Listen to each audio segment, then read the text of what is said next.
ஓம் நமோ வெங்கடேஷாயா.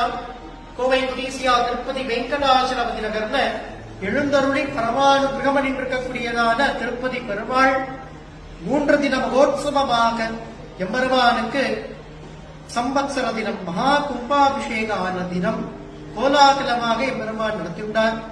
முதல் தின மகோத்சவமாக எம்பெருமானுக்கு சதாஷ்டக கலசம்னு சொல்லி 108 கலசாபிஷேகம் பெருமாளுக்கு பக்தி ஸ்ரத்தையாக நடந்து, பெருமாள் மறுதினம் எம்பெருமானுக்கு விசேஷ மகாசாந்தியாக யஜ்யங்கள்லாம் பக்தி ஸ்ரத்தையாக எம்பெருமானுக்கு சமர்ப்பணமாகி, பெருமாள் அன்று சாயந்தரம் ஒரு லாரி நிறைய புஷ்பாஞ்சலி மகோத்சவம் கண்டருளினார்.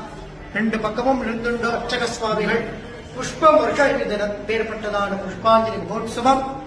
அன்று இரவு பெருமாள் ஒரு 9-9:30 மணி அளவுல கருட வாகனத்துல திருவீதி உலா புறப்பாடு கண்டருளி, பெருமாள் இன்றைய தினம் குருவாரம்